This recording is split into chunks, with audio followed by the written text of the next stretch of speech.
Você reclama dele dia sim, dia não, mas sabe que viver sem ele é praticamente impossível.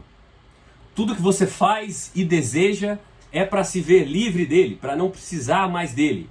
Mas se você parar para pensar um pouco, você talvez chegue à rápida conclusão de que a vida sem ele pode ser um tanto miserável em vários sentidos. Eu falo aqui do trabalho, do valor do trabalho. Uma pequena digressão aqui filosófico-sociológica a respeito do valor do trabalho.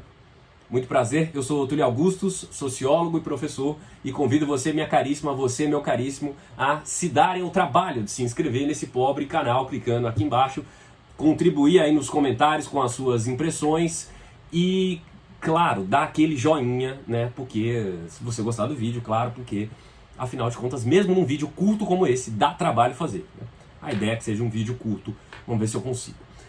Bom, falemos aqui de trabalho, O trabalho tem um significado, um valor que é meio amplo, Meio não, é bastante amplo, E o trabalho, ele tem uma função, uma característica que ele está cortando todas as dimensões da vida, Ele segmenta, ele determina, ele direciona múltiplas dimensões das nossas vidas. Portanto, ele tem um sentido bastante amplo, Vai depender muito da sociedade que você tome como referência, muito da época a qual ele está circunscrito, E muito do direcionamento da perspectiva que você adota para abordar essa questão, O trabalho aí nas sociedades contemporâneas, nesse mundo de globalização acentuada, completamente interconectado, o trabalho ele tem um significado bastante polissêmico, Ele é bastante polissêmico, ele tem aí uma multiplicidade de sentidos e de significados.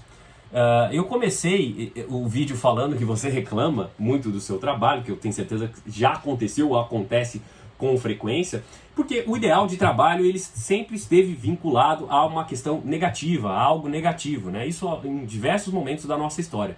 Desde a tradição bíblica, se você voltar lá a Adão e Eva, você vai ver que o trabalho foi imposto ao homem como uma punição, Eva e Adão são postos aí nessa condição de ter que trabalhar, para ganhar o suor, para ganhar o pão de cada dia com o suor do próprio rosto, por conta de terem comido o fruto proibido, É uma forma de punição, Eva tem aí que lidar com o trabalho de parto, tem que sofrer as dores e os sofrimentos da vida e do trabalho de parto. Tudo isso, desde a nossa mitologia fundadora, nos ideais mais ancestrais, você tem essa noção de trabalho sendo associado como algo negativo, como uma coisa de punição. Na Grécia e na Roma clássicas, o trabalho também não estava muito diferente do que era visto hoje e também, em muitos momentos, esteve associado a algo negativo, Você tinha, nessas sociedades, o trabalho com umas 3 vertentes associadas ao ideal de trabalho, A primeira delas que seria a praxis, que seria esse trabalho mais voltado para uma coisa pública, Eu fiz um vídeo aqui a respeito desse ideal de praxis, já com uma outra pegada filosófica, em outro momento da história, mas que essa noção de praxis vai sendo ressignificada ao longo da tradição filosófica, Uma segunda vertente seria o labor, que seria esse trabalho mais trabalhoso, mais braçal, mais voltado para a sobrevivência do corpo mesmo, que dá origem ao substantivo labor, labor em inglês.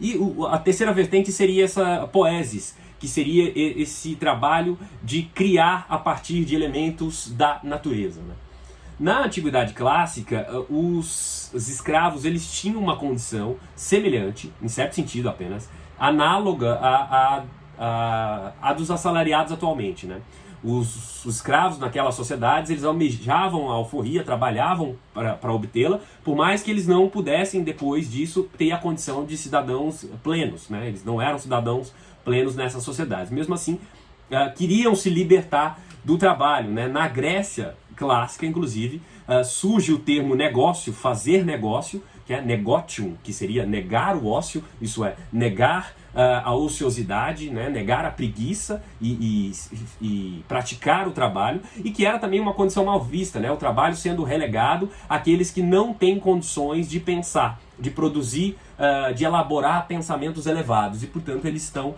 sujeitos aí à condição de um trabalho mais braçal. O próprio Platão, que talvez seja um dos maiores filósofos da nossa história, dizia que o trabalho atenta contra a nobreza, né? Na Roma antiga, o termo trabalho está associado a tripolium, que era um instrumento de tortura. Veja só, você, a partir desse instrumento, é um instrumento que era usado para atar bois, animais e seres humanos também.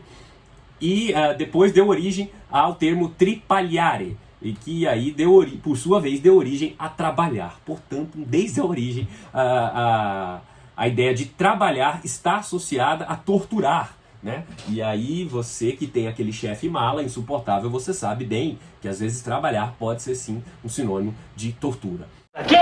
Pra que a gente trabalha? Ainda existe essa asneira de trabalho? Asneira nada, não existe.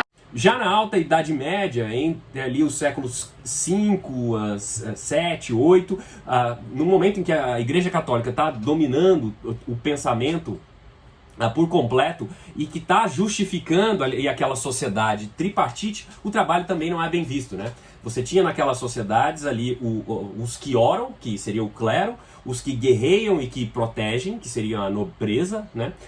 E aqueles sem importância aos quais é relegado o trabalho, que são os camponeses, né? A sociedade da Idade Média produziu ali, herdou um pouco o colonato romano e misturou ali os rituais de cavalaria, né, os costumes guerreiros das sociedades germânicas, produzindo essa visão de que cada um deve desempenhar suas funções, né, e aqueles com menor importância devem trabalhar, né, que são os servos, que são os camponeses. Então, também nessas sociedades o trabalho é uma maldição, né, ele não tem valor em si.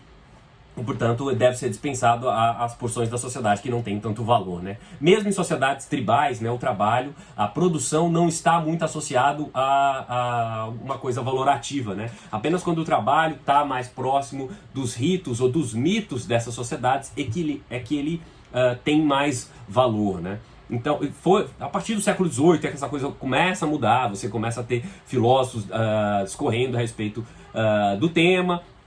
Adam Smith, Stuart Mill, Hegel, Marx, todos eles vão abordar o trabalho de múltiplas formas, né? O Weber, o Max Weber, que é um sociólogo de quem eu já andei falando aqui, ele escreve na Ética Protestante e Espírito do Capitalismo como vertentes protestantes começam a mudar o ideal de trabalho, né? E a enxergar, sobretudo, o calvinismo, a partir da experiência do Martinho Lutero, primeiro o luteranismo, mas depois retrabalhado pelo calvinismo, começam a enxergar o trabalho como uma fonte de salvação, né? O trabalho passa a ser uma coisa enobrecedora, né? E passa a ser uma fonte de se alcançar a salvação eterna, né? Isso do ponto de vista religioso mesmo. E isso, claro, vai moldar os costumes modernos, vai abrir as portas aí para o capitalismo tal qual nós vemos hoje, numa tradição histórica, mas é claro que essas mudanças aí têm múltiplos significados e variações até você chegar na ideia mais contemporânea de que o trabalho pode ser enobrecedor, né? E por mais que tenha produzido elementos bastante cínicos, como aquela visão de que o trabalho liberta, né, que vamos nos lembrar, era uma frase que estava na porta do campo de concentração em Auschwitz, o maior dos campos de concentração nazistas, onde milhões de pessoas foram mortas, né, judeus, mas não apenas judeus, e que estava escrito Arbeit macht frei, né, o trabalho liberta, em alemão, que era, obviamente, uma provocação cínica, afinal as pessoas ali estavam submetidas a trabalho escravo. Mas isso é conversa para uma outra hora. Se você gostou um pouco dessa pequena pílula aqui, não deixe de se inscrever aqui no canal, dar o seu like aqui no vídeo e aparecer para novas conversas. Abraço e até a próxima.